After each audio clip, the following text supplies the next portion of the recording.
Les mystères glorieux, chapitre 9. De la divine intervention de Marie. Petit 1, le disciple. Heureux moment quand vous daignez, ô Marie, visiter ma pauvre âme attristée. Ne me la faites pas attendre trop longtemps cette visite, ô Mère, afin que je puisse entendre vos paroles de consolation. Vos paroles m'élèvent et m'enflamment. Elles réchauffent le cœur et éclairent l'esprit. Heureuse Mère, ô Marie, qui pouvez seule, en tout temps, nous donner à tous vos enfants le lait de la consolation, comme vous donniez jadis le lait de votre cœur à Jésus votre Fils. Vous ne refusez point l'aide compatissante à celui qui vous prie. Bien plus, vous accordez votre secours à ceux qui vous offensent.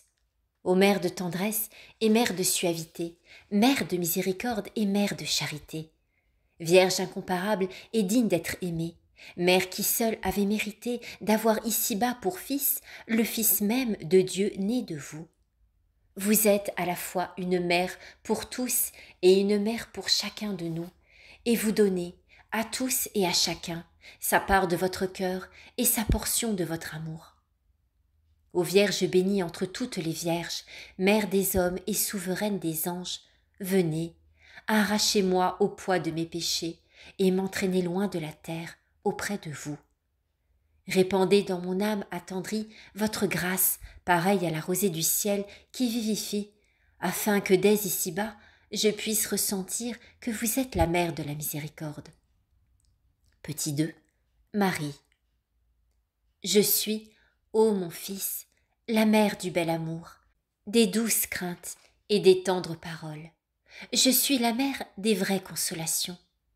Exulte dans ton cœur en entendant mon nom, incline-moi la tête et m'envoie un salut.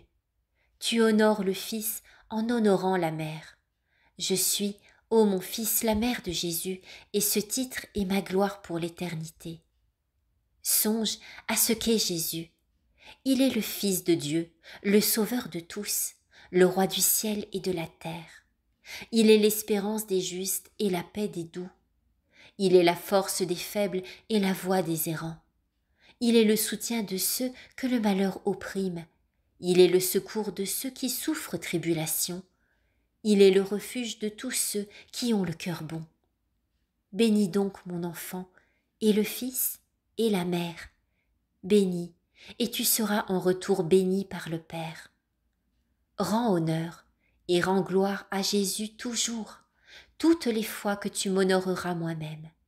Sa gloire est ma joie et son honneur ma louange. Place-moi comme un sceau sur ton cœur, comme un sceau pareillement sur ton bras. Dans tous tes travaux et dans tous tes loisirs, au milieu de tes joies et au fort des tristesses, que le nom de Jésus et le nom de Marie soient souvent sur tes lèvres et toujours dans ton cœur. Petit 3. Le disciple. Que tous les peuples et toutes les langues, que toutes les tribus vous servent, ô Marie.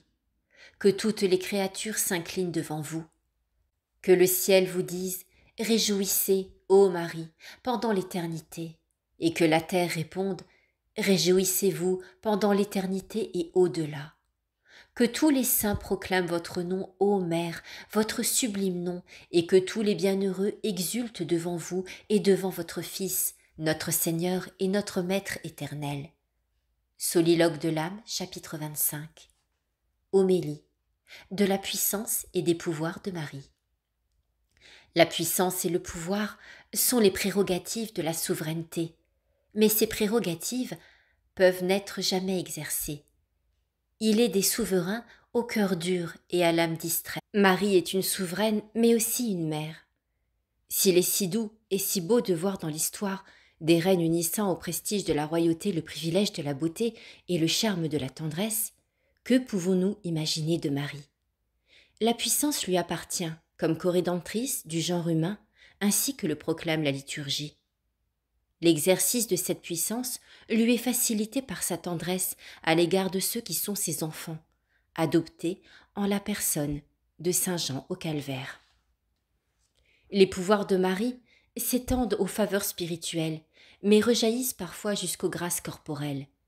Les unes et les autres ne sont accordées qu'aux cœurs purs et aux âmes disposées aux ascensions actives vers le ciel. L'Assomption de Marie doit être le modèle de notre ascension vers Dieu. Méditation de l'intercession de Marie. Intercéder, c'est intervenir avec supplication en faveur de quelqu'un, mais aussi avec l'espérance d'un droit. Marie, à titre de reine du ciel et de mère des hommes, intervient en notre faveur quand nous lui demandons son intercession. Dans le bel office liturgique de la Vierge, inspiré de l'Écriture, nous disons à chaque psaume « Ô Marie, intercédez pour nous auprès de celui qui est notre Seigneur et votre Fils, mais qui est notre Dieu. » Nous parlons à Dieu comme à un souverain et à un juge, mais vous lui parlez comme à un fils et à un protecteur. Aussi avons-nous recours à votre intercession, ô Marie, ô notre Mère. Pratique. Une sainte et salutaire coutume consiste à porter le chapelet ou une médaille de Marie. Pensez. Allons à Jésus par Marie. Ad Jesum per Mariam.